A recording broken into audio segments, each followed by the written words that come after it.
was about to go because I was gonna tell you guys about my night last night. So I was recording another video.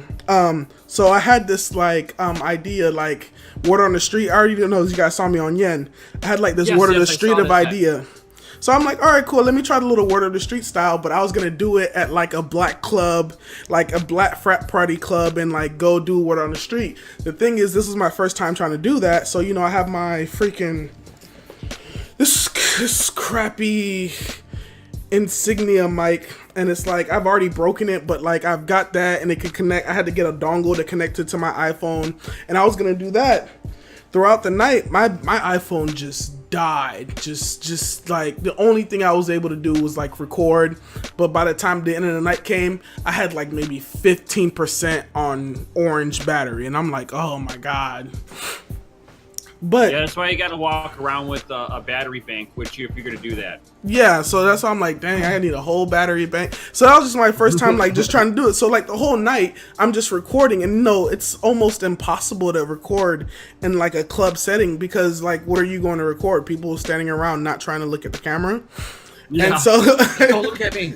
Don't look at me, please. And so I'm like, it's okay. And so the whole idea like backfired in my head. But I'm like, you know what? F it. Like I'm not gonna waste this opportunity. So you should have stood outside of the club and just inundated them on the outside while they're coming out all wasted. And be like, did you pay tonight your drinks in Bitcoin? No, because it's not even that. Because while they're sauced up, you know, right? That's when you get all the crazy answers. You get the real truth to come out. Oh my god! And then thinking about it's like, am I ready to get that level of disrespect and like, who the fuck are you? What? No, I don't think my confidence level is there yet.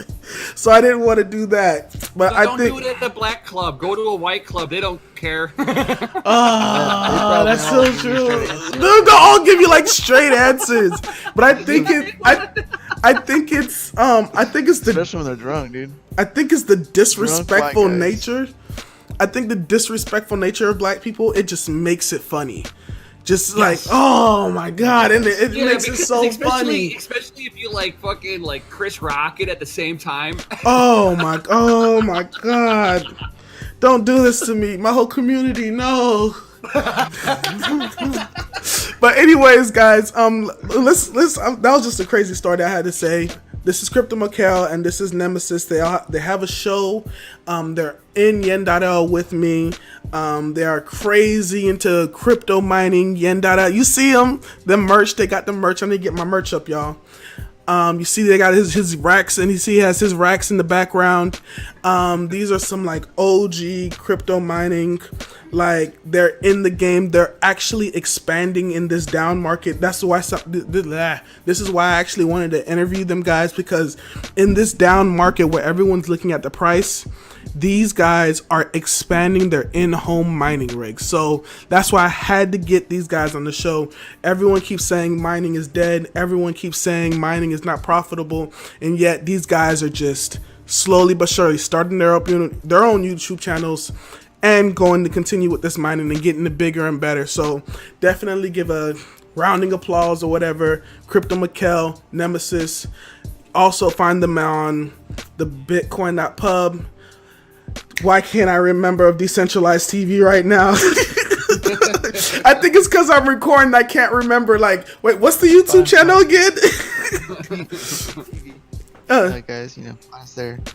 Yen.io. Yeah, and all that good stuff. So, of course, in my head, I'm like, all right, I'm gonna make sure to hit all these points, and then it's like, make sure you check out my Crypto and Hot Rods. Thank you. My own personal YouTube channel. There we go. You can get great crypto knowledge and mining info. Yo. There we go. So now, introduce yourselves. Go ahead, knock it out.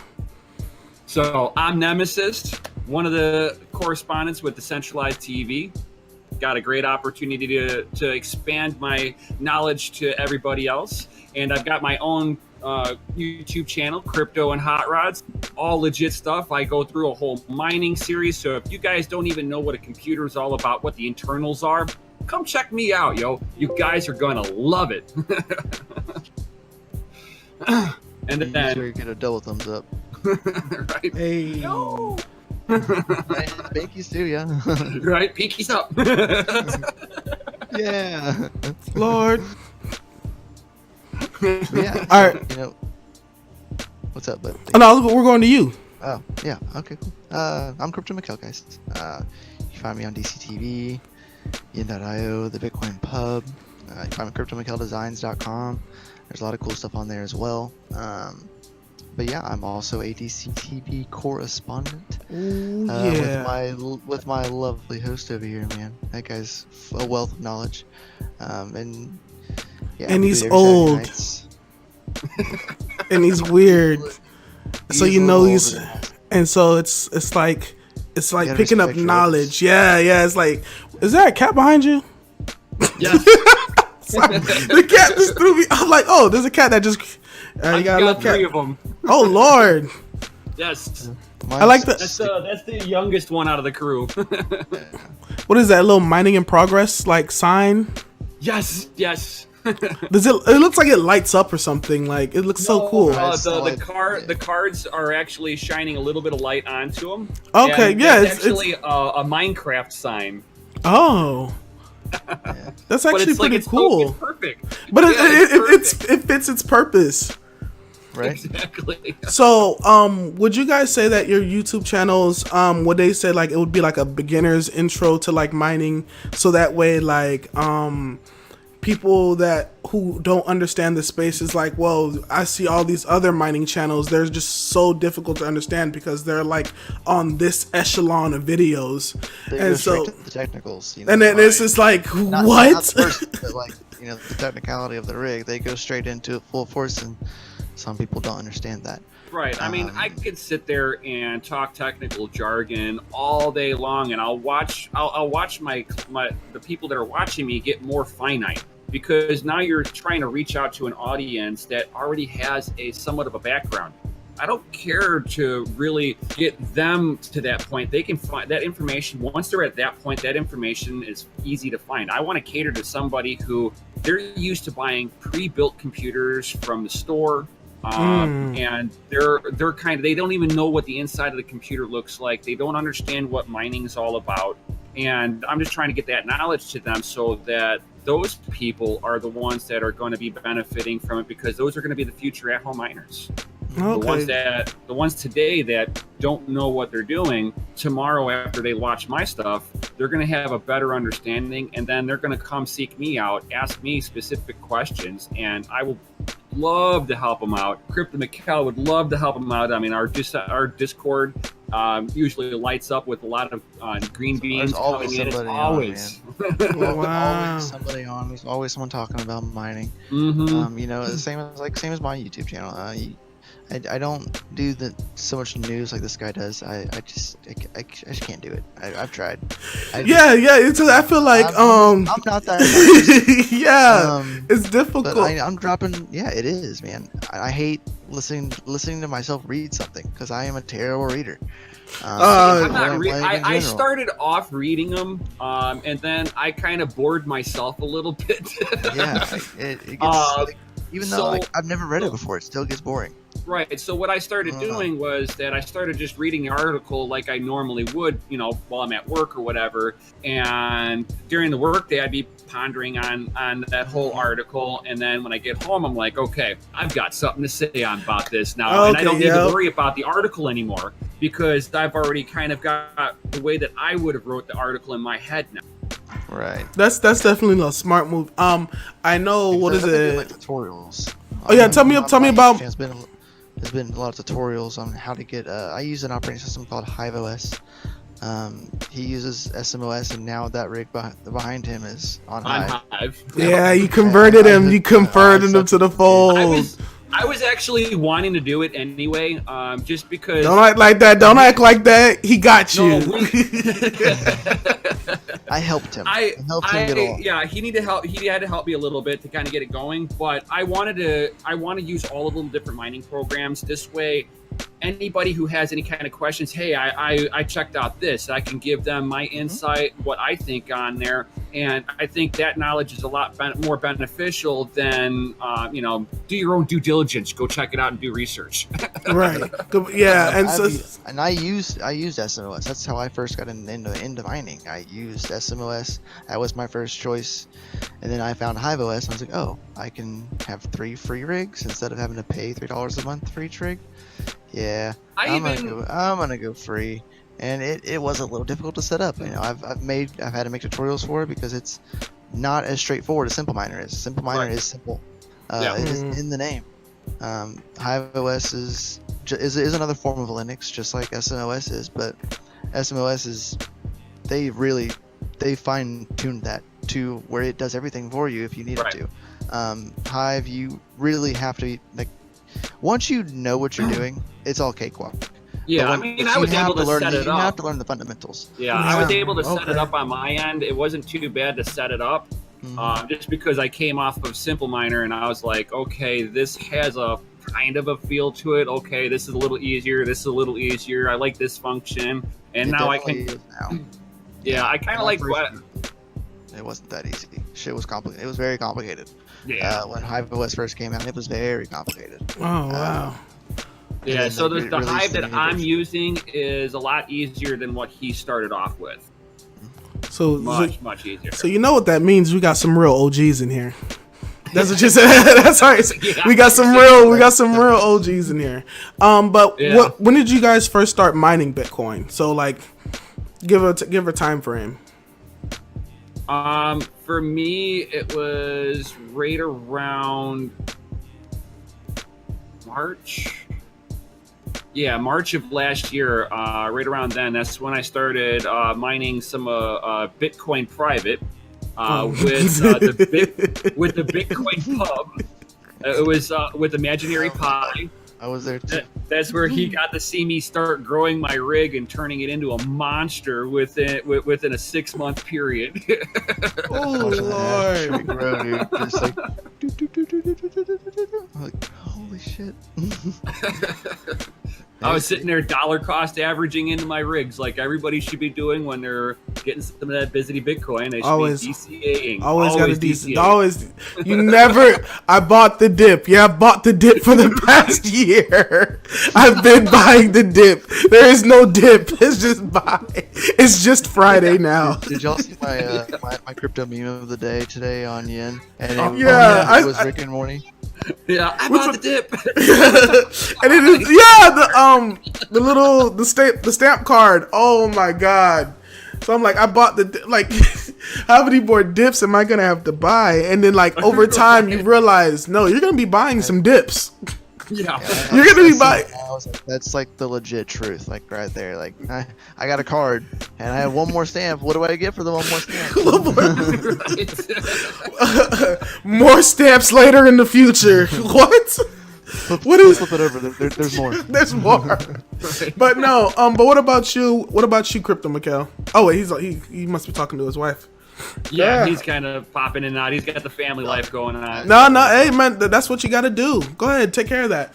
But no, right. But yeah, like I said, it's been a while since the Yen meetup that we went to. Yes. Definitely, I think when we did the meetup, I'm excited. I'm excited for the next one. Gonna see if I can buy my plane tickets cheap.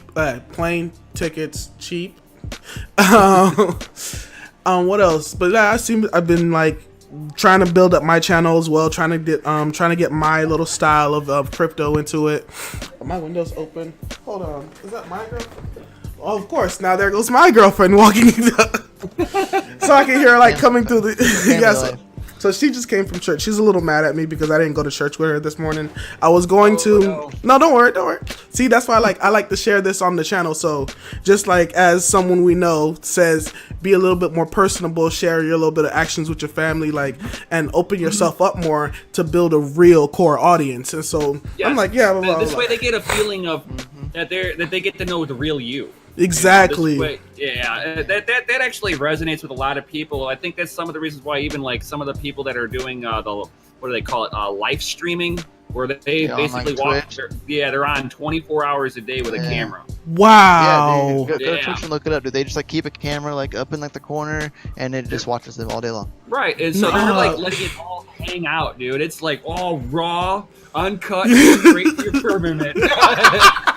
It's crazy. I don't think I could do that. I don't think. No. And it's crazy. I thought about it once, and I was like, I don't know if I could do that. Like, I don't know if that's a lot. I don't. It's like some of those people, they get a lot of static because you're walking around with a camera, and people. Not everybody wants to be on the camera. They Think have about a real that. phobia. Oh Yeah, yeah, think about it. They get a lot of static. Like, Certainly. I remember what was it? Who's the Fortnite guy? The Fortnite gamer that's like the most popular one now. Oh, the one with the red hair. Yeah, the one that changes Ninja. There we go. Ninja. So when he started making channels and everything, and he started getting bigger, and he started getting his following bigger, he had to move houses. He had to keep moving because once you get that, people wouldn't leave him. bruh, people wouldn't leave him alone. So he had to like move to a private location, and I'm like, oh, so you don't really get to see that side. And like, so putting your live stream 24/7, it's like people know when you're home, when you're not home, where you live. They know exactly where you live. That's why I have my blinds closed. I don't need everybody to know where I'm geographically located. All right, you have to give me like maybe an hour. So you take your time. Yeah, watch something nice. Sorry. We have to go. I got into mining in March too as well. Yeah, so definitely earlier. But well, let's get back to that. So same times. Yeah. So you guys are OGs because at the end of the day, who my mic? Yeah. No, CryptoMykel. No, Oh. I wasn't. Kid. But yeah, I got started in March as well. Bet. So yeah, so the same thing. Oh, shitcoin private of all things. So yeah, so that's why I call you guys OGs, because even in this down market, like I feel like everybody can like everybody wants to be an OG, like, oh, I got the original white paper. But if you're in a bear market, still making content, still showing, and still trying to share, you call yourself an OG as well, because like, compared to most people that have already left, we're still here. Like, we're still here. And we're not going away, because we already know they're not going away. Right. And so we're DCing in our knowledge base now. Yeah. And then I can slowly start seeing it, like maybe not in the in growth of channel, but like as I walk around, because of course you promote this to all your friends and family and everyone that, hey, this is what I'm doing, whatever, and you finally reach that point was like, F it, like everyone just knows this is what I'm doing now. And like I went out the other night, and like everyone, oh yeah, Mackenzie, I see your channel. Like I see you're trying to do big things. Da da da da da da. It's like, do you watch it though? It's like, no. But look, man, when this and that happens, look, I'm coming to you. I'm like, okay, I'm gonna still be building though, and so like, I'll be there. and it's like, I'll be the shining light. it's like, hey. What? Follow him. And so that's why I definitely wanted to get you guys on the channel, so that way I can also show that I'm building my knowledge base on and I know people in the industry as well, because the only way we survive is through together. It's just the truth. We only survive, especially we're family, man. Especially right now.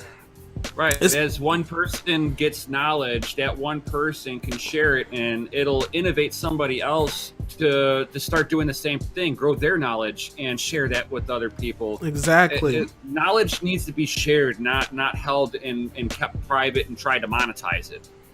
And that's exactly what's going on right now. This crazy thing is and we can go dive into that, but that's just a lot. That's a lot. Rabbit hole. Well, that's the realest. That's the real what. Yeah. But other than that, so definitely, give me something about your guys' background, because people may think that, well, I'm not really into like the super techie background, and I don't understand this stuff. It's like, no, go ahead and tell them like you guys' background and what got you into this. So, all right, so I back in like the late 80s, early 90s, I started messing around with computers at that point, learning how to kind of program, teach myself really an older version of programming. Then I kind of walked away from the whole tech scene just because it was too expensive to have the equipment, really. It was my mom's computer, and she hated me going onto it because I would do something on the computer, and she'd be like, how did this program get here? Where is this from? Oh, my God, you're on my computer again. But I had a password on there. How'd you get in? Really? Really? So I started, after a while, getting yelled at all the time. I started walking away from it, but I always took things apart, figured out how it worked on the inside, and put it back together. Fixing stuff, breaking it worse. Sometimes I didn't put things back together all the way. I'll tell a story about that when I was a little kid as well, but continue. But so as it went on, I started, building more, taking it apart, putting it together, making it work better.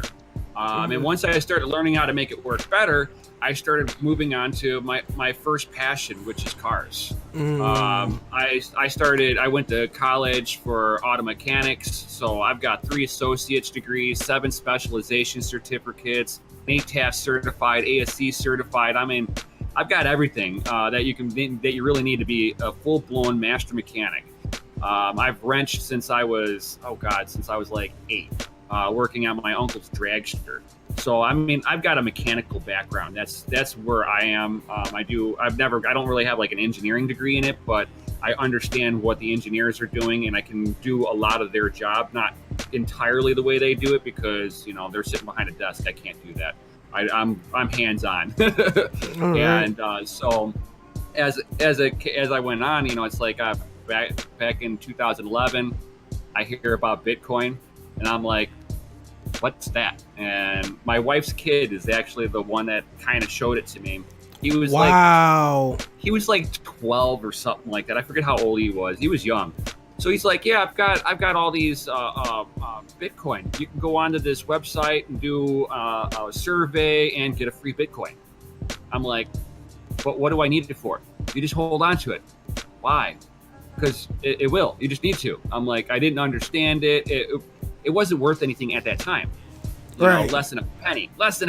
Right. If I threw $100 at it, I would have gotten a ton of Bitcoin. Oh my God. I don't even think you could have bought it back then. Like, I don't even think you could. I think at that point you were only able to really mine it or do like a survey where somebody was just giving it away. It had to be a reward of some sort. Right. Yeah. And so I was like, put it off to the side. Don't really need it. And then. Every once in a while I would hear somebody talk about Bitcoin, and they're like, yeah, it's $1,500. And at that time, my wife's kid bought himself a $3,000 computer with some Bitcoin that he basically had for the Bitcoin for free. So free Bitcoin got him a $3,000 computer. I was like, yo, that's cool. So I started kind of perking my interest a little bit, but not fully. I was like, okay, you can use it on Newegg, or that's like Nerd Central. Yeah, that's where you get your parts, things like that. Right. You get computer parts, and I'm like, okay, yeah, that's money for nerds. Okay, I get it.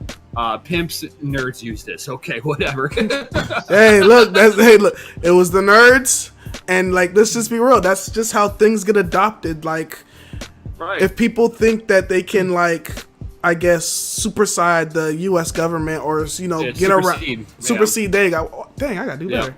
But they can supersede the U.S. government, and like, but the first thing they're gonna do is like, hey, no, let me use this. So in their mind, they don't know what they made being awesome. Yeah, so they're finding a new way to like move money around, so that way they don't have to use a bank, but they don't really know what they're actually using. Exactly. So at the end of 2017, in December, right when Bitcoin hit 20 G's, my wife comes up to me. She's like, I've been hearing this Bitcoin all the time. You got to look into it. I'm like, okay, fine. I'll look into it. So I started looking into what Bitcoin's all about. Read the white paper again, a 4th time, a 7th time, going, is this for real? What? It is, and you're like, wait a second. Why didn't anybody tell me to read this back in 2011? Is this oh for? my god! So this is what's really going on.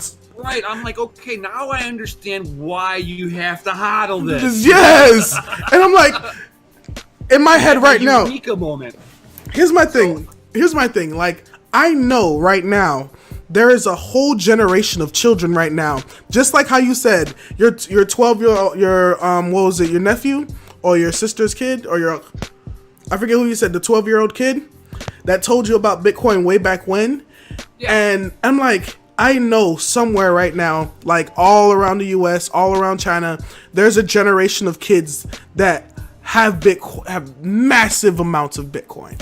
Yeah. Massive amounts of Bitcoin. And we really don't realize that it's not the people at the top that have the most. Like, we think they have more of the Bitcoin, but it's really more distributed out to like internet nerds and kids that were really, really super cyberpunky and grew up with like a computer in their face. Right.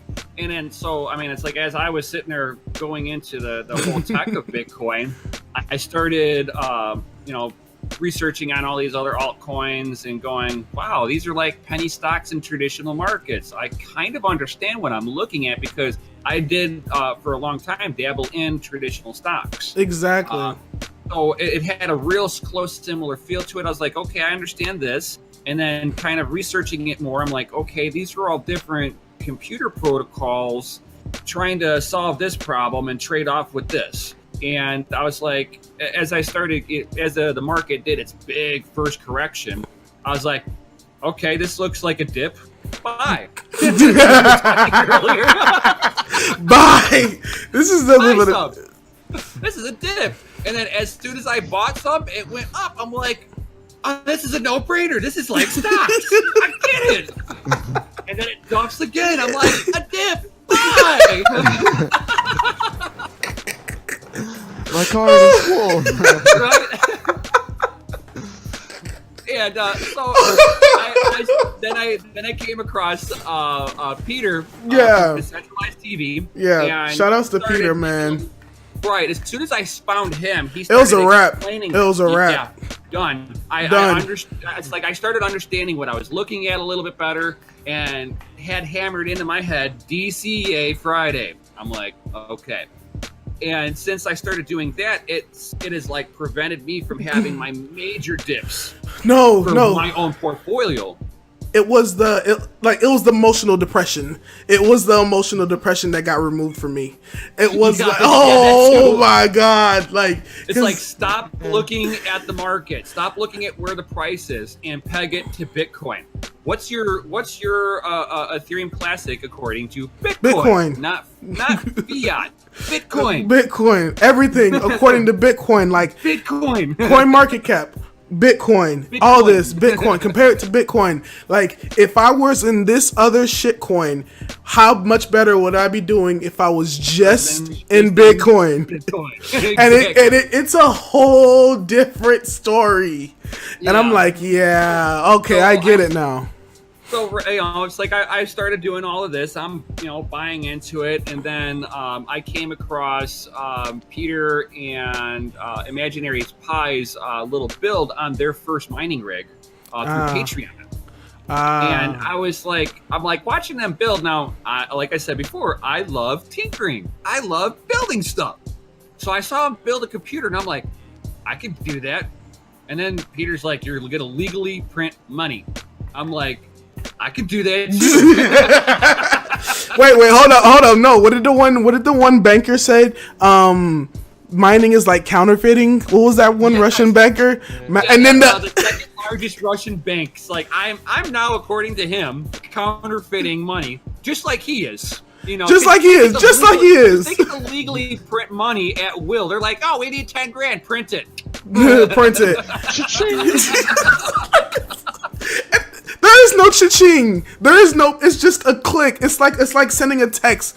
We need more money. Send. There's more money out there. Like, I don't even think we're the programmers. Oh, hey programmers, could you add 1 0?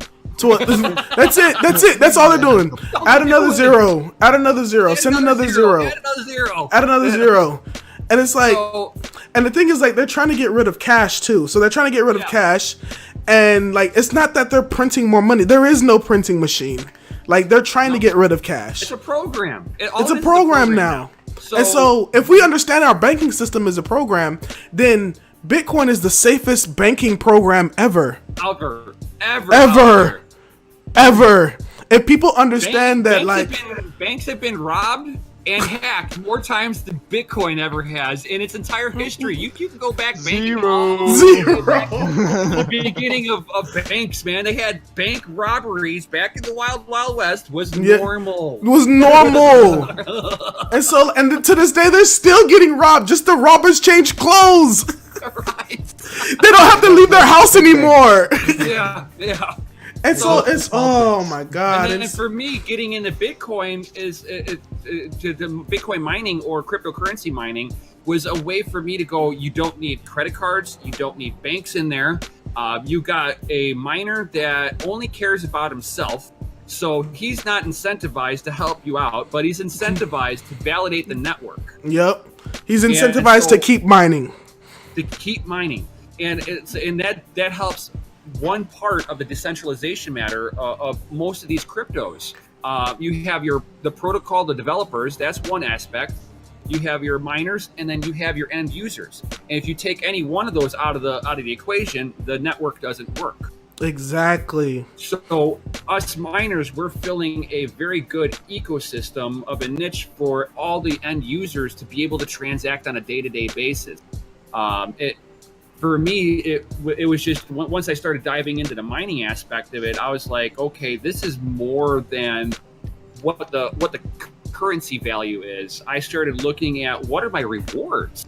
Is the network difficulty going up because there's too many miners flooding that one algorithm? Wait, hold on. Before you even go into the network, if you can give like a small, easy explanation, like what do you mean mining difficulty?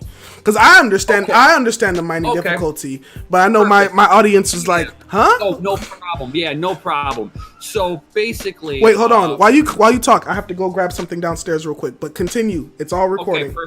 Okay, perfect. And speak up, CryptoMykel. You haven't said nothing. I'm letting him finish his story. All right, go ahead.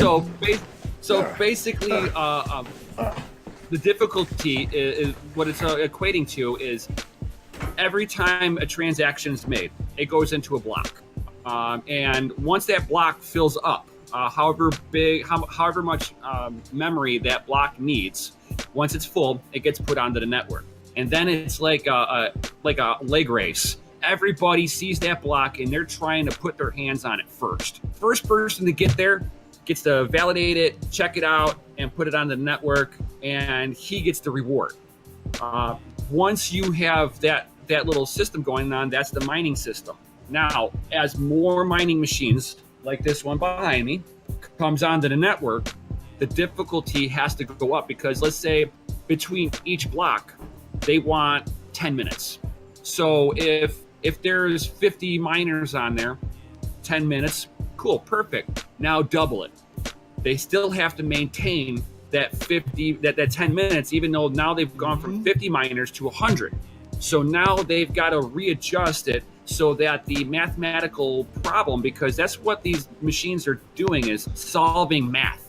It's all mathematics. So all that math you guys thought was garbage and useless in high school, it's being used on a major scale right behind me.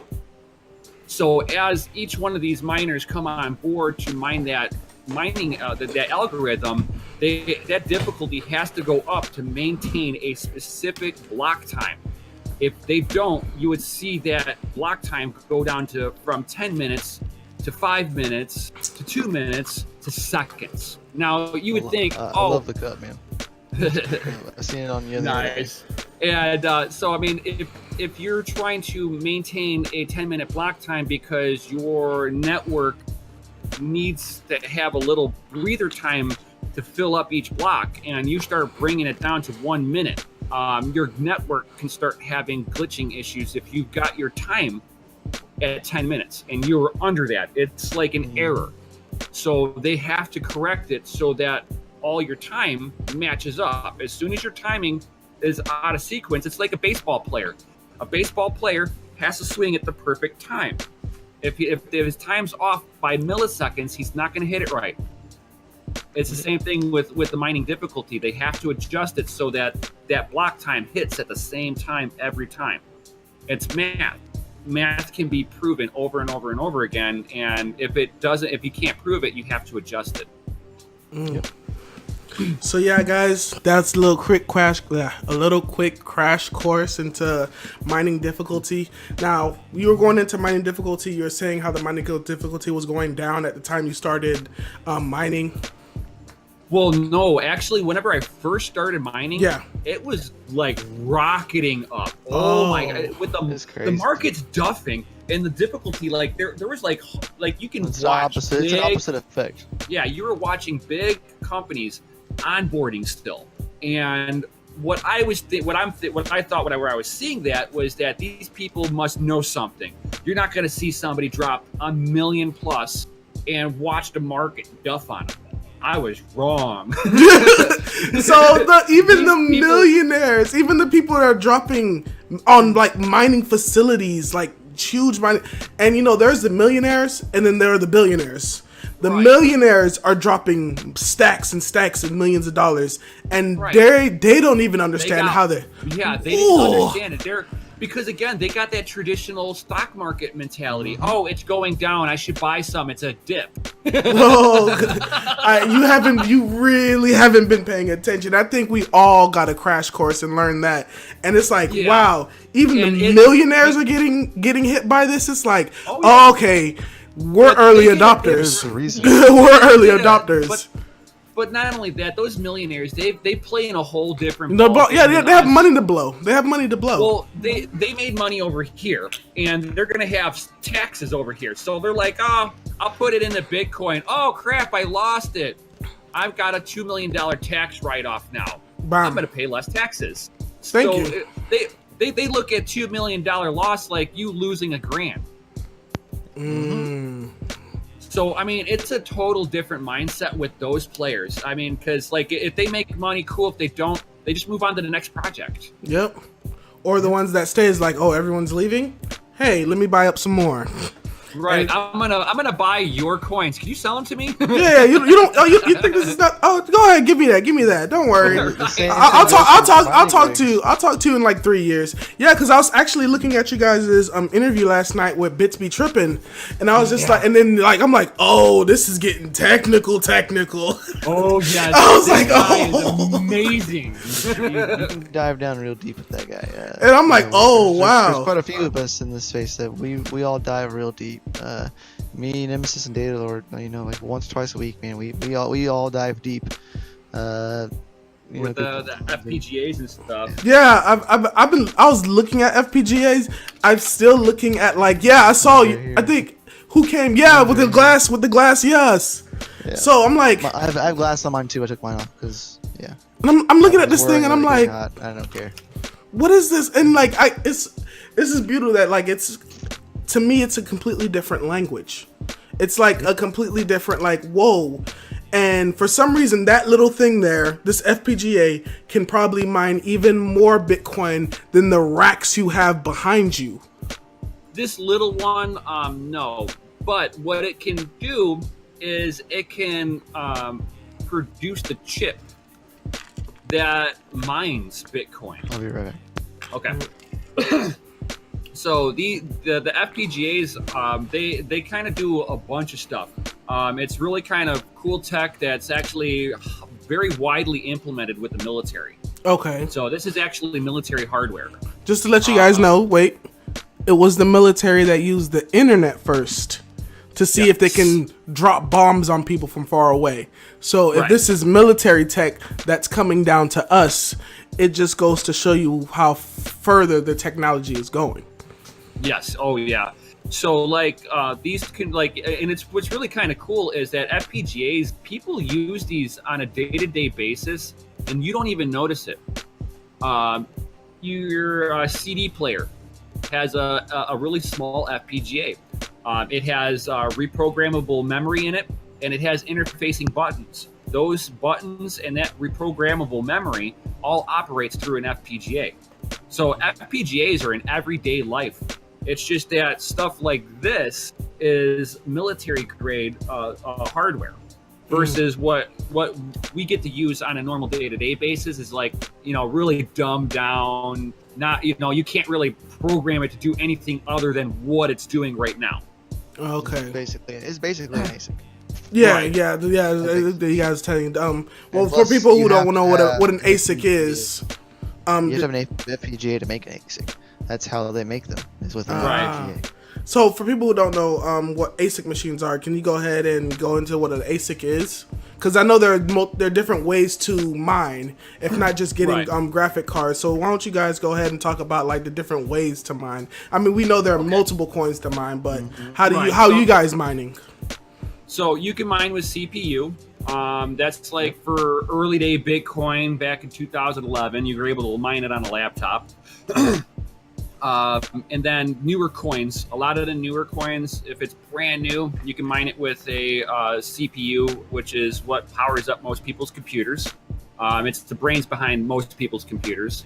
And then once as I was explaining before, the difficulty raises, CPUs become inefficient. You need something a little bit more that has more computational capabilities. And that's where you step into a graphics card or a GPU, as all the miners will call it. And that will is very versatile. I can mine Bitcoin with my graphics card. I just will use more power than I will mine Bitcoin. That's why I don't do it. It just doesn't make sense. Right. And I can sit there with the graphics cards and the CPU. I can switch algorithms. I can point it at different coins. It's very versatile, which makes them a little slower. They're not as hardcore. They're not as power efficient. That's where you get into the ASICs. They're integrated specific chips, where they are programmed to do just one thing. That is it. You can't program them to do anything else. They got one job. And anytime, like you do with anything, if you give somebody 5 jobs and you give somebody else one job, who's going to do their job more effectively? Yeah, Of course, there the we person go. with one job. Mr. Number One. Yeah. So you get one job, and they're going to do it very, very well. And that's that what the means ASICs are. Right. They get one job. They do it well. Yes, and they do it with the most efficient way possible with that chip. Now, efficiency is a bit of a trade-off still. You have power efficiency, you got heat relationships, and how much your hash rate is to be able to get rewards for the amount of electricity you're spending. Hash per watt. Yeah, hash per watt. So if you're hashing and your power levels here, then you got to be in a region where your power cost is down to bring your power cost level down underneath your profitability. That's why I don't get any S9s, because if I were to get like an S9, mine some Bitcoin, I think it would cost me 30 cents a day to mine Bitcoin. At that point, I might as well just dollar cost average into the market and continuing mining other coins and dollar cost averaging with these rigs, because that's basically what I'm doing. I'm using my electric bill to dollar cost average into the market with getting mining rewards, and I trade that out for Bitcoin. So this is Like a another more way to hedge your way into the system. right. Okay. I don't have $10,000 to sit there and just start bam, bam, bam, bam, bam. But I've got $100, on Friday. I can dollar cost average like that, and then See what it does in a this is year. actually, yeah, and this is dollar cost averaging even more than what I am. Wow. Yeah, I gotta make my first rig. It's gonna take some time though. Because I don't Remember, you were saying something about that before. No, yeah, because you go, at first when you get the hype moment, like I want to do this, I want to do that, I want to do this, I want to do that. I was like, there's so many aspects in the space you could go, and there are Yes. so many holes that people still haven't filled. And it's like Correct, it's like, oh my god. And just going back to the ASICs, it was definitely a great analogy how you're saying it. The ASICs do one job, kind of how like people go to college, they get a general idea, but then they pick one major, and once they pick that one major, hopefully it's a good major. Like I chose accounting, and so like I went no art. I'm so sorry for the art majors and the language major. Like I'm so sorry. What are you gonna do? And you're gonna go back home to your parents, and then you're gonna figure it out, and you're gonna get a teacher. You're gonna try to get a teaching look at my job. art You're gonna degree. find out how broken that system is, and and then it's like, you're gonna. and then you have $40,000-$60,000, and depending on how you did it, because if you went Has straight to student your, loans. oh my Yeah, god, so you're like, oh, I got an And art they- major and I make minimum wage. I'll never pay that off. you see me? Is it, God, you get it? you're an art major. Oh, I'm No, sorry. no, I didn't mean no. to. No, no. No, I guess like an analogy. Like they're like, Oh, look at no. my art major. I just ripped But on then you. I I'm work sorry. at No! shitty job because I can't work anywhere else with my art major Right. degree. So And- I and make then minimum you're wage screwed. and I'll never pay it off. I heard this terminology when I was a wee little kid back in the early Wee 80s. little kid. But no, but here's A starving artist. It's real. yeah, starving artist. Yeah. But not even that. But back to the analogy, and you just got me to spin off on something else. But back to the analogy, how I went to school, got one major, did one job, and now if my job ever goes out of like, if some technology doesn't come in and completely destroy my industry, I'm out of a job. Yeah. And that's what kind And of then ASICs what are. else you gonna do? Yeah, What else then you gonna do? gonna do? And so you gotta go ASICs, learn something Your else. career, your career And then you became go- a doorstop. and the thing is, like, this is honestly, and then this is how I see it with blockchain, and because we already know that blockchain is nothing but an accounting system, and this is where I get into the space. Blockchain is nothing but an accounting system. It's literally just an like for the accountants out there who are listening to me, it's just an open ledger that everyone can see, that everyone can reconcile from day one And verify. and verify. You don't, and then it's like when you know you can look up and verify this, you don't have to trust it. You can go verify it for yourself. And so I see this completely, at one point, completely destroying the accounting industry. And I could actually put one on there just to kind of go to add on to that. It's like banks all have their own ledger. Yep. Every single bank out there has a ledger, and you know what? It's all private. Yep. You don't know what kind of shady backwater deals are being done in their ledger with your money. Your money. You Your money. Yeah. But no, Yeah, but Some banks you got to pay them to hold your And money. that's to hold your, why if you don't have a love direct Bitcoin. deposit, this is like, if you do not have direct deposit, and I didn't realize this because I've had direct deposit, I've had drop for like ever. Like, if you do not have direct deposit, you have to pay to have a checking account. Yes. I'm like, oh yeah, you do. This isn't free. I mean, yeah, you can go to a credit union and get a free account, and that's great and all. But like for the And that's major, how I do it. yeah, and at the end you get better rates. You're supporting you're supporting your local government, Support your local people. Never go global. and that's the sad part because like global always finds a way I'm to. global. Yeah, I'm global. Like I'm not. I go to Navy Federal, so it's everywhere. But Like, it's I do. It's but still kind of a credit when you're- union. when you're- I don't when pay you- anything when for your- bank accounts. So. But when your bank fails, I'll still be Oh, you able to mean- pull my money out for a few more days because it's a community-driven bank. Bomb. Unless you're like Wells Fargo and you can't. And pay you get them. you get paid more. You get paid Yes. quicker. You get paid quicker. Yeah, that's why I always hammer down with anybody who's like, where do you bank? A community bank. That's the only bank to do it at. They're local. They're local, and they're not even that. But back to what CryptoMykel just said. What Wells Fargo just went down for like 2 days. They're Yeah. still They're still down. They're still down, yeah. Oh, they're Yeah. still. No, they're not up yet. No, People's I- funds are frozen, dude. I haven't. Well, maybe I don't have people that have Wells Fargo Bank, but I think more people would be talking about this if they couldn't use their money for the past 3-4 days. Yeah. And they can do It's that. just- this is why the legacy, as Crypto Lark would always say, legacy news outlets, they're not going to report on this. That will lose faith to banking institutions. They can't have a bad smear.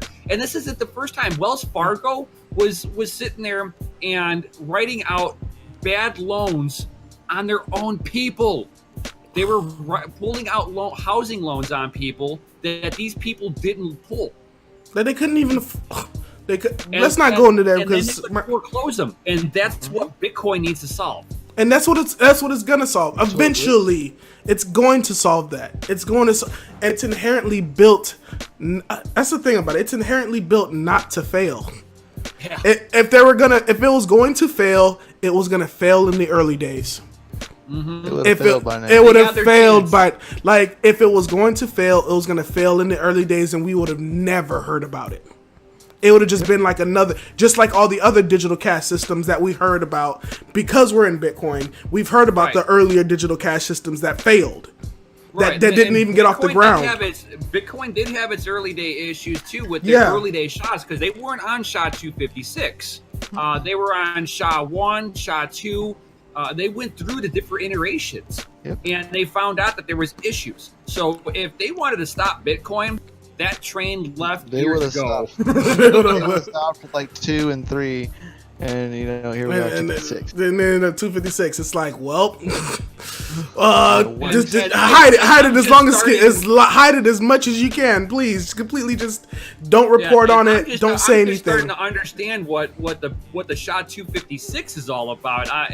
Learning and researching that. I mean, I'm still, even in this down market, me and CryptoMykel are both researching, growing our knowledge bases, because we expect this to come back. This is not going to go anywhere. 100%. 100%. We want to build. We want to build in this down market. Those who build while things are bad come out 5 times better when things are great. They are massively rewarded for hard work. Anybody working, what was you it, have to work hard.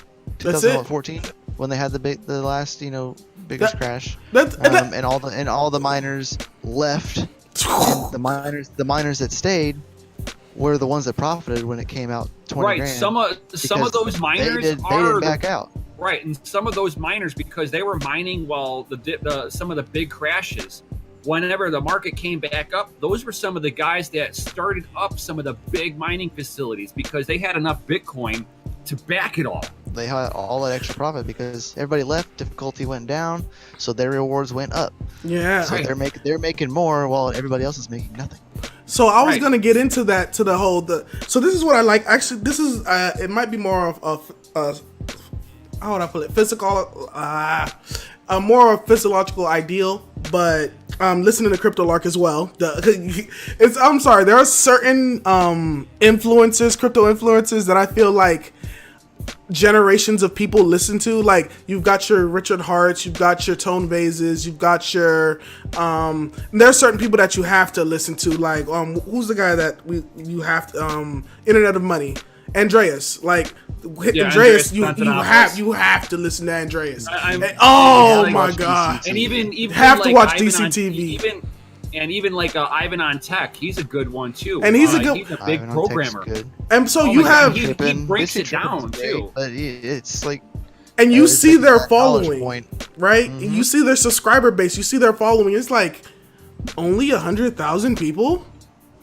Like, in my head, I'm like, Data Dash, only 300K people. Oh yeah, and that guy. And I'm like, he's talking about. And I'm sitting here. I'm like, why aren't there more people doing this? Like, the biggest crypto influencer doesn't even have 1 million subscribers. No. And that just shows you how small of a niche this really is. How tiny, how small, and how much more room we have to grow.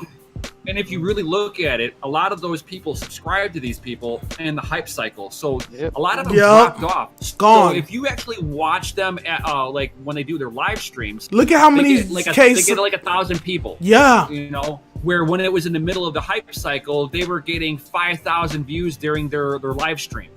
Right. Yeah, I remember those days. You know. What? You remember those? Oh my god! Like, we're over here on DC-TV, and you see like 2,000-3,000 people viewing with you, and you're like, what? What? And now there's like 1,000, and and it just happens. Are the ones that have like gotten close together, like. Yeah, and you see that those influencers are the real believers. And you see those influencers, they've got connections. They know each other. They know each other. Not only that. Just like especially on a platform like YouTube, you're not making money off of YouTube.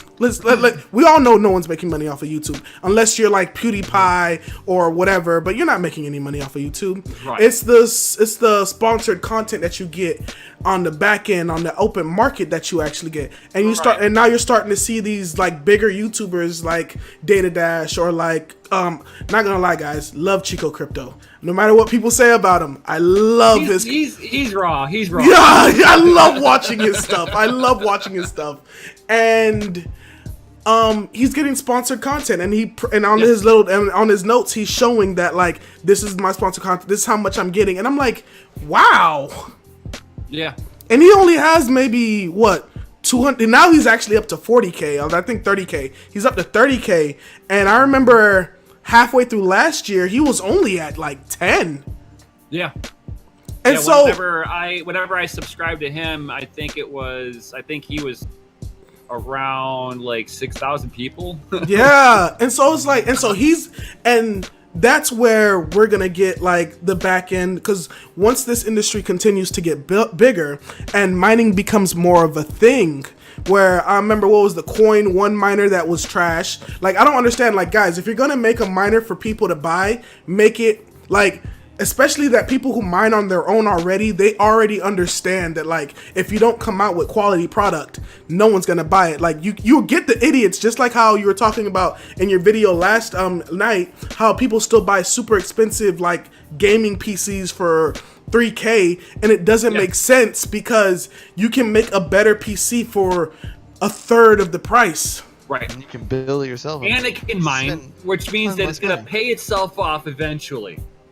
And so like you over there, Kenzie, you need to build yourself a computer, dude. No. I need to build my computer. So that way you have a computer, you put 2 graphics cards in it, and then you have a mining rig at the same time. So whenever you're not making videos, not doing anything, and it's just sitting there, it just mines away. It just mines away. Guys, don't worry, guys. You got it. You already got me. Don't worry. I'm DCAing into my mining rig. Trust me. And so it's like it serves more than one purpose. It's not even that, because I have to. It's not an ASIC. It's not an ASIC, and yeah, because back to the ASICs, just like how I said, if my job goes completely irrelevant, if the one coin that ASIC is built to, if too many people get on that algorithm, it's a wrap. It's done. It's a double-edged sword at the same time. Then it's a wrap. And then it's a wrap. Then it's a door stopper. But it's a double-edged sword. I mean, because I'll put 2 coins up that'll be good examples of this. Okay. Bitcoin and Dash. Okay. Bitcoin and Dash are both dominated by ASICs. Bitcoin is still highly profitable. Dash, because Bitmain did such a super sale on selling the Dash miners, unless you've got like almost free electric, it's going to cost you to mine Dash. It's unprofitable. They ruined the market with it. Yes, they oversaturated, and they know they did it too. Damn. So what is so my thing is like, what does Dash have to do to combat that? They never did anything. They didn't do anything. Like, but in that case, you would fork. Yeah, you would fork away, and then all those ASICs that are meant for that algorithm are doorstops. Yeah, because they were only made to mine on that one algorithm, and if that algorithm goes away, they can't do anything. And so, but you can't reprogram like an FPGA. FPGA, the coin forked. Well, I'll just switch algorithms. Right. Done. Like same thing with GPU. And an FPGA is kind of like in between a GPU and an ASIC. It is the best of both worlds. But it's like an ASIC. It's more like an ASIC than it is a GPU, but it's got a lot of the same flexibility that the GPU has. You could point it to do one job, but say you don't want to do that one job anymore, you can teach it something else. Teach it something else. Yeah. No. It'll learn something else and keep on going. So the real question is, places like Bitmain and all the other bigger mining firms, how many of them you think are on FPGAs right now? They all use them because that's what they have. That's how they built the ASICs. Yeah, but then, couldn't you take the FPGA out of your old ASICs, and then reprogram it for something else? No, those those are chips ASIC are- chips. Yeah, those chips were already finalized. Okay. You use So- the FPGA to program the chip. Okay. Once that chip is programmed, it's done. It's done for. You cannot do anything else to it. Right. That's no longer an FPGA anymore. Oh, And they okay. So once finalize you it, attach leave it it to like something, that. it's attached. Like, Right. Well, it's like if I had one of these yeah. and it was a mining version where this is a developer board, so I make the program on this, and then I can get another one that's made for doing work. That chip in there and this chip are really close to each other. Okay. The chip in this and the chip in an ASIC are close, but so far different because the on-off switches in that chip are burned in place. They can't do anything else. Yep. Where this one, the on-off switches inside of this chip, I can reprogram it to do something else. Thank you for I letting can me. I can rewire Thank you for it. that, because that made no sense. That made sense. I'm like, wait, so these are FPGAs and these are FPGAs, but this is a different FPGA. I'm like, wait, what? Correct. Okay. Right. Thank so, you for like, that. these FPGAs that we're playing with, it's like imagine having a light switch and 50 lights that aren't connected to each other. And I want to turn on light 1. Tomorrow I want to turn on light 5, so I got to reprogram my switch. So I got to reconnect different wires to it, and then I can turn on light 5. That's an FPGA. Where an They use ASIC, programmable. where an ASIC, I've got like one light bulb 1. I want to turn on light bulb 2. Let me make another ASIC to do that. More hardware. Yep. So if you screw up, Yeah, because I'm like make saying like, hardware, you just spent a lot of cheddar for nothing. So that's the point. Like why like the big company like Bitmain is shutting down places. Yeah. Because they made a crap ton of miners for certain things, and then It didn't. those And no one's. coins, those coins forked or Bcash. they're not worth it anymore because they oversaturated the market with miners. Well, they- Bitmain's B-Trash's bank, so I mean Ugh. they're failing. they're- I mean, it's just they did it to themselves. they did it to They themselves. were greedy. They needed to hedge B-Trash into Bitcoin, and they would have survived. I'm just saying. That's the crazy thing. They would have survived, and now they're switching leadership. But no, not even to get into that. But now I see in the mining space, and as I watch both of you guys, I see that like Venezuela, of course, the countries with like the poorest countries, the places where you would think, oh my God, like how do they even survive there? These are the places where Bitcoin mining is flourishing. Yeah, It's illegally. illegal. Illegally Russia's flourishing. trying to go legal though. Yeah, Russia. I saw that Russia's trying to go legal, where there's got this banker coming out. And the funny thing about that banker again, a person above him was like, I don't know what the hell he's talking about. He might be fired. Look, chill out with what he was saying. Right, But- Well, yeah, I'm saying that they're getting into mining. Yeah, they're Because in it. They have a huge excess of power, like that they're not doing anything with. So the extra power they're using, they could have made $1 billion last year. So the Yeah, thing is extra like, revenue. and not even that, but the thing is like, so now Bitcoin mining may become a commodity like oil is. Because like, you know how the U.S. government, went over, took oil. That's why we don't want to get into that conspiracy stuff, but that's why we really had the war. But now it can pretty much become like the industry can become like, oh well, we have our energy. We don't need it backed by oil. We'll back it by our Bitcoin mining machines because here energy is so cheap. right. Back But in what the thank you for bringing that one up. What I like about Venezuela is some people are like, oh, it's a crooked government. They're hyperinflating their Every currency. government's crooked. They're hurting the people. The U.S. has got sanctions that doesn't hurt the government; it hurts the people. But it's like you have Bitcoin that's sitting there and helping look at CryptoMykel. I mean, he's just a great person to be looking at with Bitcoin and everything. People like him are going to be the ones that are going to take Bitcoin in that country to the next level, and without the government. And then you got the government coming in with their petro, and that coin itself is the most interesting coin to me. A lot of Really? people are like, it's It's a garbage coin. I will tell you that right off the bat. It is a garbage coin. Of course. Don't what's- invest. Look, this is not financial advice. Whoa. Let's all say that. I just find the petro interesting. Now, what it is that now you brought up that you didn't want to get into the whole conspiracy with bring it in. Bring it in. It is Sunday. You know? It is Conspiracy Sunday. So basically, the princes in Saudi Arabia started making their own gold-backed currency, and they were talking about trading that with oil only. Now, right now, as it stands, the U.S. dollar is the only thing that you can buy oil in. So all these other countries, Germany, everybody else, they've got to convert their Deutschmarks or whatever into U.S. currency to buy oil. Now, Which the petro, some countries they may lose money on. You know, Right. they're not every Because of the country exchange is- rate. The is exchange rate. They lose a lot of money. in the doing process. that. So now you've got the petro, which is a cryptocurrency backed by oil. So now I can trade Bitcoin for oil. Ooh. That's what makes it interesting to me. It's a way to circumvent the US dollar on oil.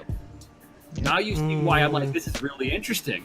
Not that I'm going to use it. Not that I'm going to use it in any way. I want to see how it plays out with the bigger meta. The bigger meta is really interesting behind that. Because You know, Iran's doing the same thing, and so is Russia. They're trying to do the same thing. Yeah, because and Russia they're trying has to get already out of talked the to has already talked to Venezuela about purchasing the petro. Yeah. Wow, I didn't hear about They're trying to that. get out of the way of the U.S. sanctions. Because if they Mhm. do something like that, the U.S. is going to sanction them and take all their money from them. All the U.S. dollar, they can't use it. Right, They because already we asked Russia weaponized to give all banking. to give all the money back. They said, "Give us all the U.S. dollar back. You can't use it anymore." Well, no, they'll just turn off SWIFT because they on want them. something else. Yeah. Yeah. The U.S. government will just turn SWIFT off on Russia, and then Russia is in the same boat as Venezuela because we have weaponized the banks. The banks, yeah. That's what people don't Bitcoin is understand. eliminating. That's the thing what people don't understand. Like we've done this a long time ago. We did this and it was swift, and people didn't notice it. But like, yes, we go to war. Yes, we send troops. Yes, we do all that. But the way we really do war is the banking system. Right, Cutting off stop the you money from supply. doing. Not even Cut that, off somebody's money. That's it. No, They're done. You're not even cutting money. That's actually not true either. They're cutting off e-commerce with them. They're cutting They off can't trade. Right. Take Because the then it monetary makes behind it. their money Great. worth even less because Well, they can't. they can't get goods in. They can't get goods out. The trade route dies off, and the country becomes isolated and starts to cripple in on itself. And if it's Right. not self-sufficient, which a lot of these countries aren't really, just to be Well, true. you get Venezuela with what's his name, Maduro, or whatever. Yeah. He's sitting there and stepping on the people to make sure that his throne does not change. Well, So- isn't that how our government works? In a sense, It does, in a sense, it does. because we're pretty but- much ruled by the Federal Reserve. right. But the reason why our lie works so well is that we have e-commerce. Yeah. We still trade. Yeah, we still the trade. movement of materials is the reason why the U.S. dollar has any worth. Otherwise, it's a belief structure of a bunch of ones and zeros. There's nothing different between currency and Bitcoin.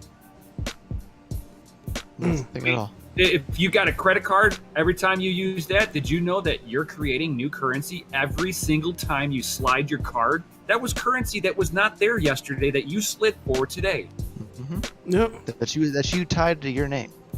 Right. Now you just made everybody's buying power drop because the government does not leverage profit. The government leverages debt. Yep. Yep.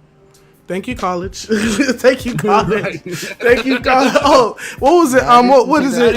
I don't know economics as well as you probably do, Mackenzie, because you No, you studied a lot funny better story. than I did. No, I was gonna say fuck that. I've learned more about economics studying Bitcoin than I They ever did in college. Ever. Oh, yeah. To the Well, I mean, to they the teach you- astronomical they don't teach you extent. any of that. And They don't teach you stopped telling- any of that. I've stopped telling people to go to college. I'm like, just Yeah, what do you it's a want to waste do? of Go money. do it. Go do it. Don't No, worry about college. Just go do it. I've been Don't telling worry my about little school. brother. You don't need a professional, a professor to say you're doing it wrong. You can go out into the field, And break do it. something, and then do it right the next time. Failure is the best teacher, not some professor. You didn't write your notes properly. And I will say, lot. and I will say, my college degree allowed me to be able to pay my bills, pay for my car, blah blah blah, all these things, Right. a decent job. But at the same time, I have this Not debt everybody's on my like back. See, not everybody's like that. Not everyone. I was like, It no. took- everyone gets that lucky. It took you know? me 10 years to pay off my college. What do you mean? 10 Obama? years. Obama was Obama was president. And he still had student loan debt. Yeah. At the time he was president, he still had student loan debt. Like, yeah, no, It doesn't student go loan debt. away. It doesn't go away. It's No. a serious thing. You It's can't even bankrupt on it. look My wife has student loan debt. like everyone. She went to college for marketing as well. That's what she went to college for. You know, and it just Was stopped there. it stopped seeing like the reason to go there anymore. Like, And so- she wasn't learning anything that she even needed in the field. And like go- they teach you on the field. They don't teach you on teach you the how to do field. that.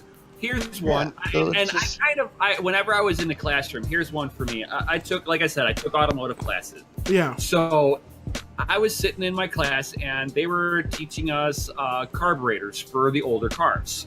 For anybody that don't know this, they used to make carburetors instead of fuel injection before the 1980s. And this instructor was Knowledge. right? This instructor was trying to teach me, who I've got a little background with drag racing, and the instructor didn't know this. And he starts breaking down this carburetor in front of me, and he's like, yeah, you got to do this, you got to do that. And I put my hand up into the air. He's like, yes. I'm like, you put it together wrong. It will never work. And he's like, what do you mean? So I got up, I took it apart. I had to reset his needles in the carburetor, which stops it from just gushing fuel down into the engine. It controls the fuel flow. You've got to be able to shut it off and open it in a controlled, precise manner. It's all math. It's got a mathematical amount of distance it opens and closes. Like Bitcoin. Yep. Like Bitcoin. Exactly. And so I think people who understand math get it quicker. I don't know, maybe that's why traders get it so quickly, because they understand risk tolerance and math. But they're looking at it from the monetary value, though. Yeah, they're That's looking- the unfortunate thing. But you also have to think about this. Bitcoin was built on monetary policy. It's built on profit. Like, it's built on. That's the thing. Like, when Peter says, like, oh, people get in it for the money. That's the thing. People get into it for the money. The very first application was money. Right. And You they can't get hate- hooked you on a tech like me. and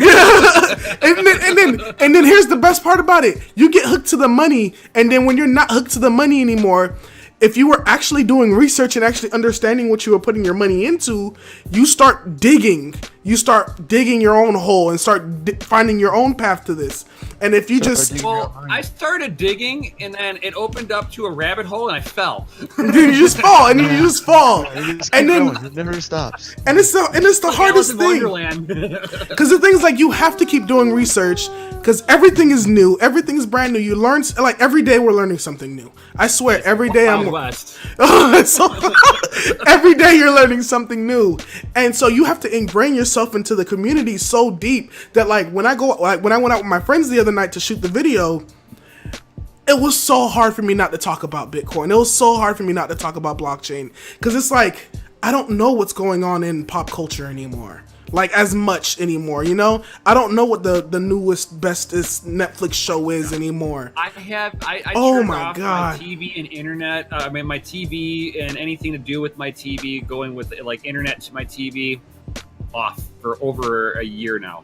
I haven't watched any of it. I've got no need for it. To me, it's a waste of my energy. I need to focus in on growing, Yeah. building. I mean, if I put a little work in today, when I hit 65, I'm gonna have more fun than 90% of my buddies that are having fun right now.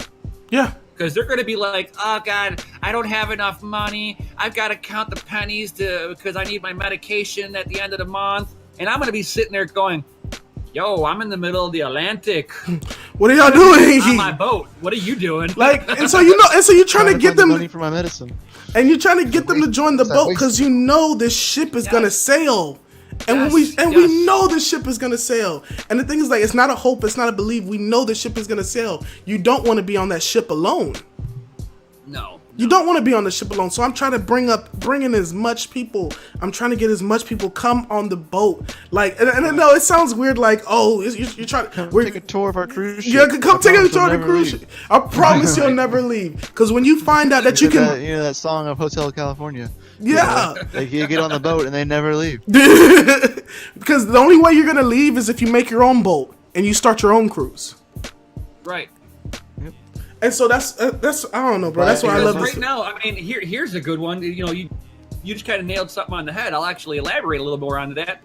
If you're working a job, a 9 to 5 job right now, you're on somebody else's cruise boat right now. Right now, you're helping somebody else's cruise boat. Right, you're one of their deckhands.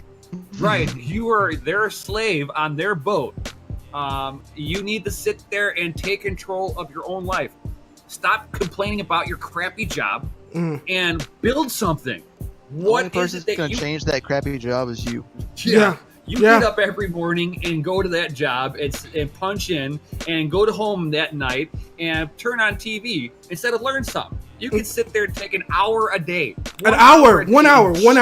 Change your whole life 1 hour a day. I guarantee you.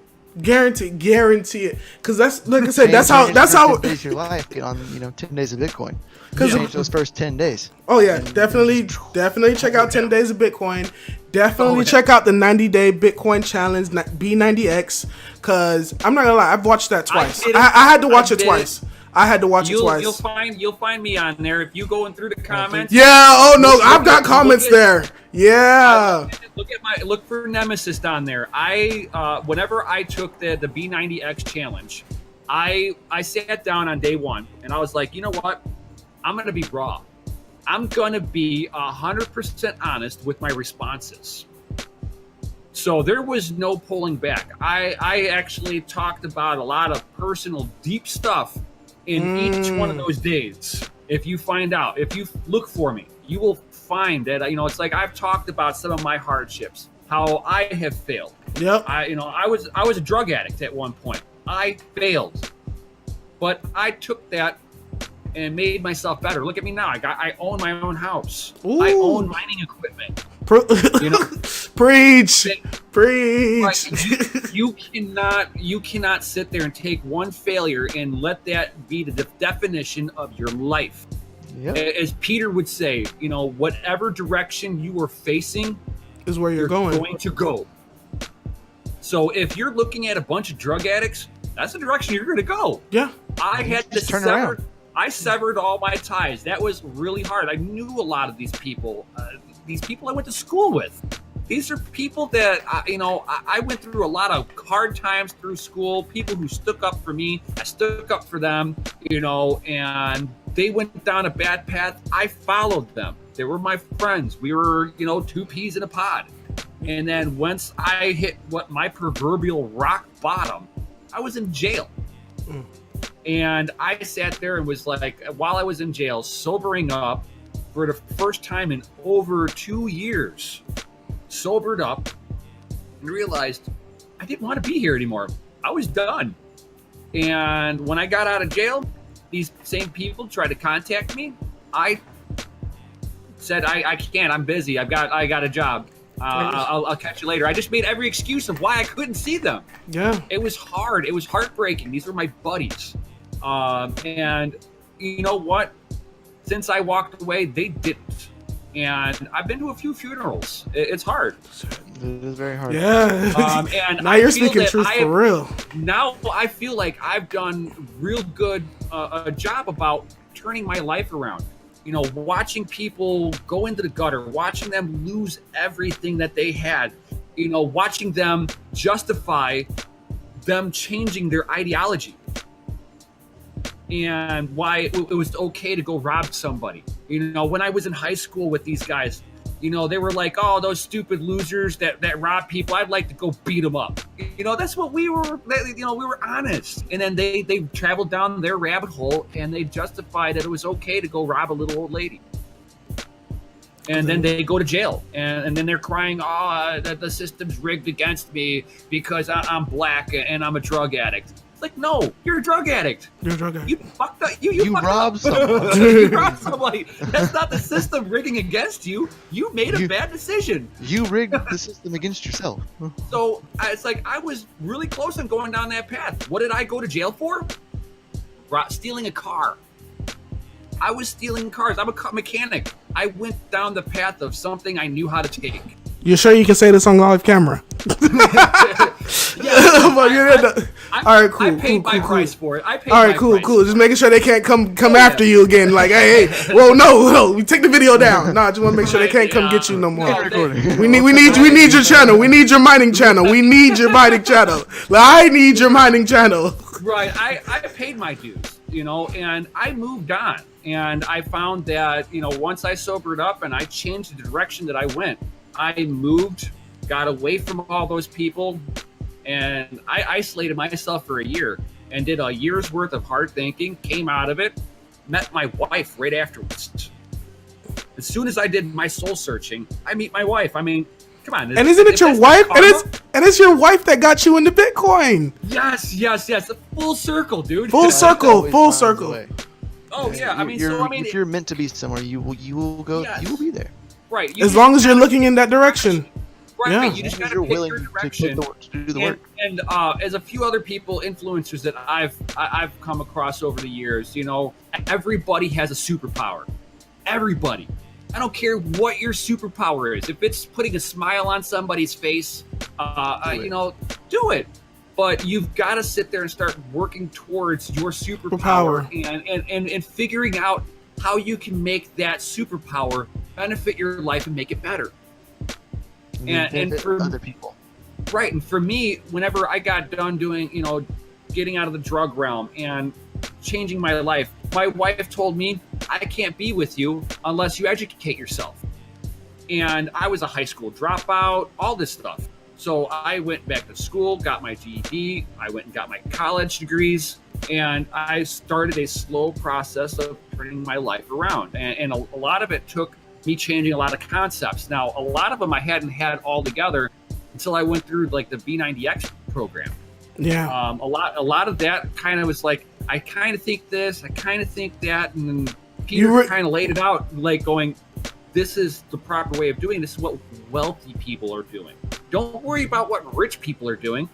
You know, baseball players are rich people. Somebody who hits the lottery is a rich person. You know, sports players are rich. Sports players are rich.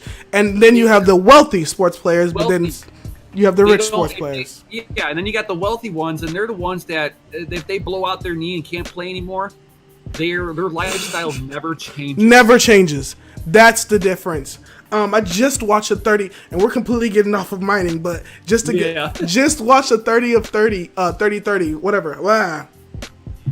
About how the NFL players, like not the top ranked players, but like the mid ranked players, and that just get like, you know, 1 year contracts or whatever, or like 2-3 year contracts, how they sometimes get incentivized by their team to use certain money managers, and these money managers are the same ones that are completely disappearing and ghosting with their money. Yeah. And they're incentivized by the team to use that money manager. So people keep thinking that like these players are rich. Yeah, they're rich. Rich. They're rich. They don't know how to maintain. They don't. They don't know how to It's handle their pointless. money. It's pointless. You can have all the money in the world if you don't know how to distribute that property into the right investments or into the right places.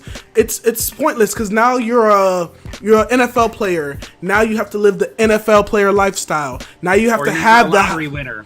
and now you have know, to it's a live lot. that lifestyle. And we already know a lot of lottery winners. They go broke.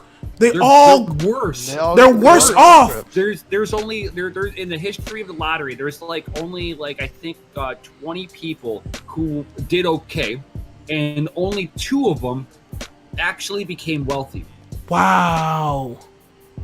out of the They whole blow thing. all that money, man. They They buy blow all it. that They stuff buy that all they the couldn't houses. afford in the first place. Yep, and then the taxes kill them. And then and then people don't realize the taxes will always be there. Yeah, Like people always forget that the taxes are like, okay, cool, Yeah, tax. let me get a Lambo. Let me get a Viper. Let me get that Porsche Yeah, Carrera. $3 Let me million get- house. Let me get a $3 Like, million I couldn't house. afford in the first place if I didn't win the lottery. And it's If I like, won the lottery, I would buy a house that I knew that I could afford if I didn't win the lottery. Right. Like you I don't like you that don't one live lottery outside winner. your means. I like that one lottery winner where he tried to go back to work the next day. listen, not even that, You know but what I mean? just to let you guys walked in a know. complete different attitude. He couldn't even like walk in like the correct way. He walked in. He was like, I have too much money. Yeah, I just Like, can't. he I'm came in with the wrong sorry. attitude. I'm sorry. We all have had the dream where if I won the lottery, how would I quit? How would I do it? And in my head, I'm just thinking, would I give them 2 weeks? Would I give them 2 weeks? It's because mentally you know that you can't, you're not gonna do it. You're not gonna do it. And the reason why we're talking about the lottery is because we're in Bitcoin, guys. So we're like trying to buy lottery tickets here. At least that's what the news is gonna tell you. That's all we're doing. We're just to the moon. yeah, we're going to the moon, guys. We're all going to the moon. But just picturing would I give 2 weeks? Hell no, I wouldn't give 2 weeks. And the thing is that people don't realize when you win the lottery, you don't get that money for another 2 months. Yeah, so you have to wait 2-3 months before you actually get the money. Depending on how even you choose to get it, you can choose to get it in a monthly payment, and you get more that way. You know what I would like to do, just to kind of bring this back into Bitcoin. Yeah. I would like to find the next lottery winner and ask him if he would be willing to invest into Bitcoin. Tell them just to buy one. One Bitcoin. That's right? it. Like, would you do it? Do you think Would- it'd be worth it? Would you be willing to buy Bitcoin with your lottery winning? He'd say no. He'd say no. Yes. I would say yes. Well, at that point, he'd probably say yes to every. $1 Okay, I'm gonna put $1 million into Bitcoin just for fucking shits and giggles. Just to leave it there. Why wouldn't I? Well, that's 10%. That's 10%. That's a lot. You're putting 10%. 10% of a lottery winning? Who cares? It's money you never had beforehand. That and also, just to think about. I would dollar cost average $1 million in if I hit the lottery. Over See, the course it's of a because year. it's because we know that now. It's because we know it's like they couldn't even do it, especially with the banks and how would they do it? They'd have to go OTC and where the hell are they gonna find an OTC office? They just became they wouldn't even know where to go, and so that's why these who won the lottery or who NFL players who just play football and get a check and they just don't know how to money manage it, and they have that's why I actually became an accountant, because because when I was in high school, accounting was the one class I failed. That's accounting. I was always a C student. I was a C student throughout high school. I was a C student throughout early college, and then late college I became an AB student, because I was all right, this accounting stuff is kind of hard, but it's nowhere close to engineering. So I'm at least I'm not doing that. It's a good challenge. Yeah, it's a good challenge, playing with money and stuff like that, playing with zeros and ones. But what was I going on that? But yeah, so I was so people just need to they pay people to manage money. So in my head I'm I'll just be an accountant. But and then it got into more it's not just being an accountant, it's also being a financial advisor. It's also being this and that. And now we have crypto financial advisors, and I'm what? Yeah. Do what? What do you mean crypto financial advisors? But no, but you can It's not edge financial, up. I'm sorry. If you're in Bitcoin, you're your own financial advisor. I don't think people understand that. But there will always be that layer of individuals that will never learn the things that we know. There are Right. people that will just say, no, I just want to buy it. Tell me where to store it, whatever. Think And about 10 years. Think about 10 years from now, people aren't going to understand our struggle. no, they're not even. 10 years from now, we're not going to be saying blockchain. We're just going to be saying something like we're not going to say. We're not going to say. We're not even going to. We're not even going to talk. It's like a normal thing. Like 2%, 2%. Anyways, that's what we're gonna say. Like we're not even gonna care. We're not gonna talk about what atomic swaps are because they're just gonna be that easy. Like what is it? Coinbase already has atomic swaps. Like it was about time they had atomic swaps. Like, but you know what they don't have an atomic swap for, and which is shocking, is their own USDC coin. They can and I'm like. You can't Why? have your own stable coin. Why buy into it? And so it's like that's concerning because the technology is there and it's on the Ethereum blockchain. What it is that they're trying to do, and I think if I had a theory, this would probably be it. It was that if they allowed people to have that kind of liquidity, I think they're worried about the stable coin moving pennies too much. Yep. So if they make it rougher that you have to kind of make the decision to buy bring it in and out instead of hot swapping it back and forth, I think they're just trying to make it more stable by making it a process because people will be less likely to move something if I've got to do 2 or 3 more steps. Like, Exactly. I gotta sell my Bitcoin first before I can put it into that. The more clicks, the harder it is. Or the less people are motivated to do it. They're like, oh, I'll just leave it in the stable coin. I don't feel like moving it. It's too much effort. I got things to do. I got to curl my hair. Everybody's got the life excuse. Yeah, like I don't want to click. And so, like the thing is, like when this becomes sending money and transferring money, when this becomes a click of a button, that easy. Well, as everybody says, the grandma test. It's got to be easy enough for grandma to use it. Grandma test. Oh. Right. But let's see how long we've been. All right, we've been going for an hour and 30 minutes. All right, we gotta get some closing remarks. Because I know I could keep going. I honestly think I could keep going for like a whole nother hour at least. CryptoMykel needs to get sleep. He's like, yeah, look, no, I know you've been driving. Look, you got that. You got that stuff. We have that other interview in like what 2 hours now. yeah. Man, get that nap, bro. Which interview you guys got next? 0x Bitcoin. Oh, okay. It was the first mineable ERC20 token. Right. Oh. ERC20 token, and you can mine it. It's not distributed by, airdrop, by ICO. You mine it. Shh! Don't speak that word out here. Don't speak that ICO word out here. No, I'm saying you don't. They didn't do an ICO. Yeah, they didn't do it. You told me they didn't do ICO. That's good. No ICO. They just went straight into mining. Right. So they implemented the SHA-256 algorithm, the way it works on the Ethereum network. Ah, okay. So now, so is that zero? So is that implemented into 0x? Like what is going on with that? 0x and 0x Bitcoin are not the same thing. Okay, so what is 0x Bitcoin? Oh, well, in fact, I'll watch the interview. I'll make sure to watch the internet. No, go ahead, what? But other than that, I was just gonna leave it off there. I wanted to get into you guys grinning, but I don't think you guys are.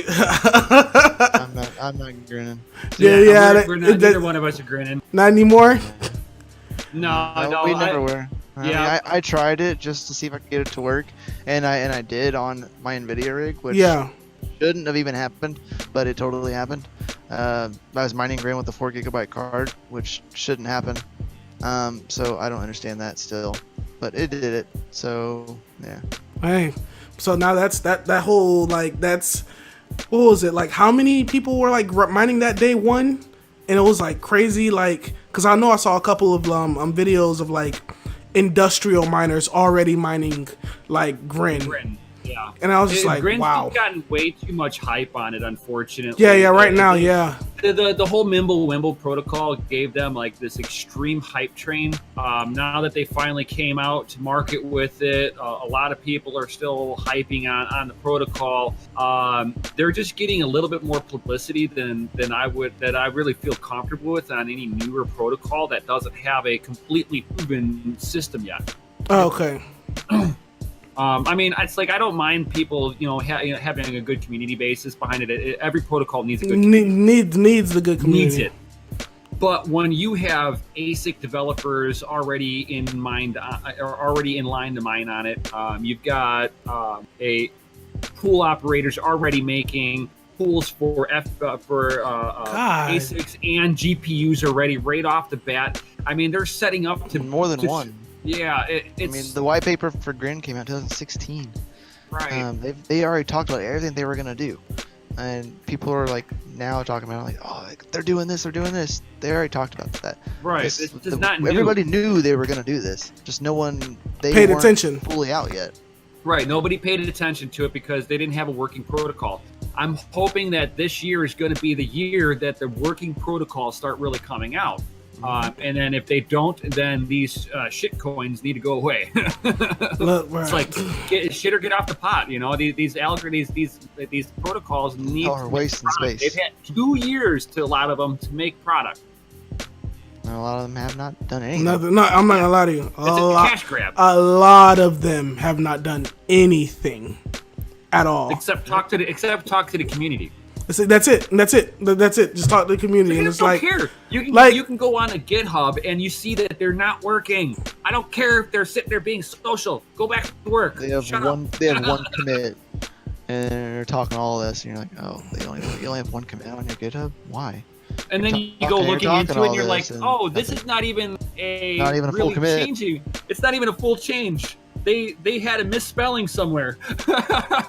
Oh Lord. Yeah. Because a lot of people, they think, oh look, I can go on to the GitHub, I can look at the repository, and the repository shows that this year they've got 500 commits. Look how busy they are. And you start looking at them, and they changed the verbiage on those commits. Yeah, they changed the verbiage on this one. They had a punctuation error over here. They didn't like how the header looked on this one. Somebody got up that morning and wanted just a little bit more of an explanation here, but they're not changing code. They're changing just the script behind it. That is pointless work. I would rather see that thing laden with like horrible grammar, show off that you're from Indonesia and English is not your first language. I don't care. Show me your code. But everybody can read code. But code is universal language. Right. Code doesn't change. Code is law. All right. So, hour 39 minutes. Go ahead, give me 2 minutes each. Let me know where let my audience know where they can find you. Shill your stuff. Go ahead, shill your shit. Everything, shill it all. Gotta let them know. All right. Well, guys, find me, CryptoMykel on YouTube. Find me CryptoMykel on yen.io. CryptoMykel on bitcoin.pub. Twitter. I'm all over those. I'm try to be here as much as I can for the community. Find us on Discord. We try to be here for our community. You find us everywhere. I also have a website, CryptoMykel Designs. Which are fire. He's wearing my hat currently. Yeah. I saw the hat. Look, I'm getting this hat. It's so sexual. And I take crypto. It's fine, dude. You pay with it Bitcoin. I encourage it. Trust me, there are a lot of websites that do now. Yeah. I mean, I wish it was more straightforward and easy. It's it will be. It will be. It's not quite all that easy right now. But there is room to grow. Always room to grow. Yes. You just gotta be like ready for the change. Yeah, we're just waiting for a better plugin. Yeah. And so I mean, it's all great. But y'all can find me there. And that's the best way to find me. Get in touch with me. I answer back to anybody that I can, because I feel like people shouldn't be without information. If you ask a question, I'm gonna give you an answer. I mean, whether you like it or not, give them the answer. That's your, that's. As long as I'm not at work, I'm the same way. I will answer it to the best of my ability, and I'll answer it how I see it. Like if you ask me how to mine on an ASIC, I'm gonna tell you I don't mine on an ASIC. I don't think it's okay. But that guy, I will tell him, hey, go talk to Nemesis. He'll help you with that. Because I don't know nothing about ASICs. It's not my department. I just don't really care about them that much. That's just me though. Right. I love GPUs, and I have become to even love more of an FPGA because it's the better of the technologies. It's a technology war, and you got to bring the right weapon. You gotta what? It's a technology war. You gotta bring the right weapon. I like that. What about you, Nemesis? All right, so of course, I've got my Crypto and Hot Rods. You can find me there. I will, I do news bits, so relative news in the mining industry. I keep everybody up to date with what's going on currently. As hardware starts to get released, if the hardware interests me, I will get it. Like I was thinking about getting the RX 570.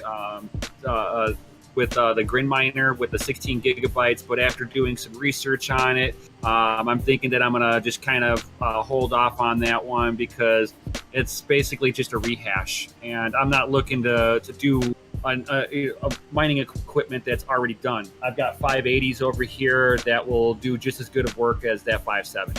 So for me, I'm not incentivized to get that one, but some of these newer cards that are coming out, like the 2060, the 1660 Ti's, the new Radeon series. Yeah, the next Radeon series. I'm definitely interested in that. I'm gonna see if I can do some research on that. If it makes sense, you guys will see me do hardware reviews on those. And then if you guys are really interested in mining, I do have a full mining series. I go from teaching people all the individual components inside of a computer, all the way down to building this beautiful rig that's right behind me. I did this actually live streamed me building this one, so it's a little lengthy. Yeah, I saw that one too. I do go through a lot of explanations on there, so I've got a little over an hour of me building this thing, like an hour and a half of me just dropping knowledge.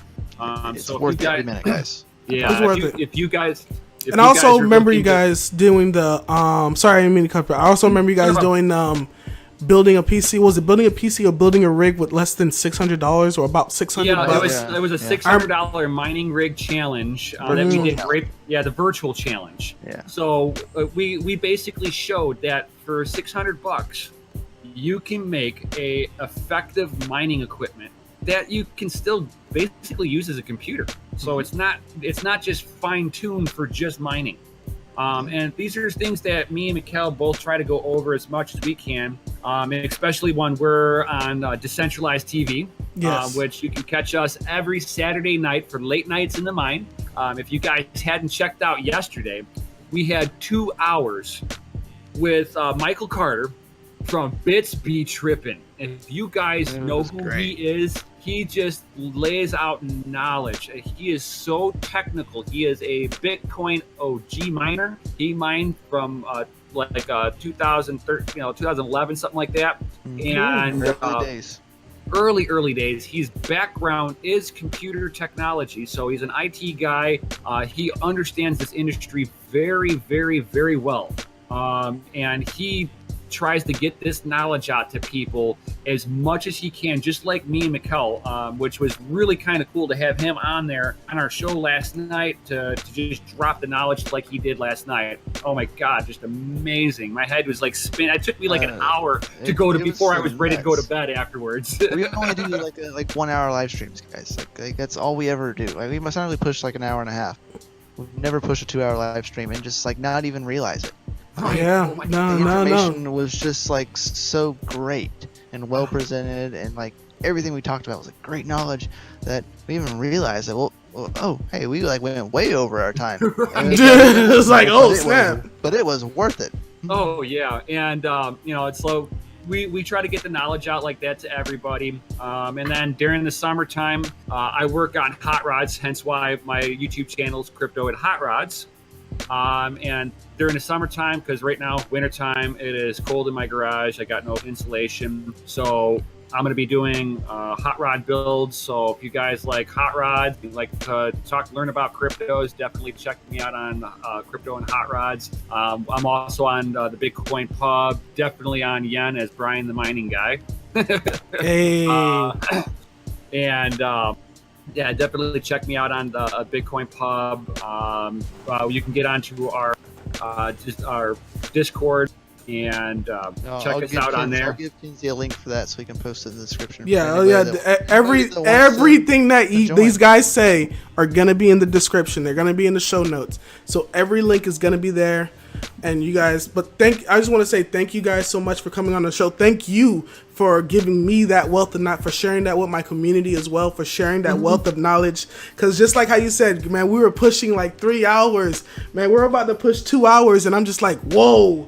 2 hours? Yeah, it's easy. It's easy. Once you start talking, it gets easy, and it's like, wait, I wanted to talk about this. I want to talk. I'm like, oh snap! And so, and that's just how it is with like the audience now. People aren't willing to watch a 2 hour live stream, but like for the people that do, those are the people that you want to keep around. They're like, oh yeah, come, you're gonna watch 2 hours of me talking about this crazy Bitcoin stuff? Here, let me drop another video for you. Go ahead and watch that. Go ahead and watch the next one. And if you ever want to see me make see me and Mykel make a small little fool of ourselves, watch our a New Year's stream. It was 4 hours of us like just getting drunk on live stream. I only made it an hour through. I'm not gonna tell. I only made it an hour through. Every single time zone's New Year's. Every single time zone. Oh crap! No, not me. It was intense, man. I mean, both of our wives bailed out about a little about halfway to 3/4 of the way through. They're like, just be happy that they stayed as long as they did. Oh, it was amazing having them on because like they've never been on camera before, let alone doing a live stream. See, that's so we I want to broke get into that real quick. like, hey, no, get on this live stream real quick. Get on this live stream. But other than that, guys, thank you guys so much for coming on the show. I'm about to click the stop recording button. For the audience, thank you so much for if you made it to the end of the video, like, subscribe, all the YouTube nonsense, blah blah blah. Smash the like button. Damn, we should have said that about 1,000 times. Bro, I swear smash the like button. About it whenever you get slapped with knowledge, you don't think about it. Thank you, YouTube algorithm, for forcing us to talk a certain way. But like it, guys, thanks so much. Check me out next time so I can serve you in my corner. Peace.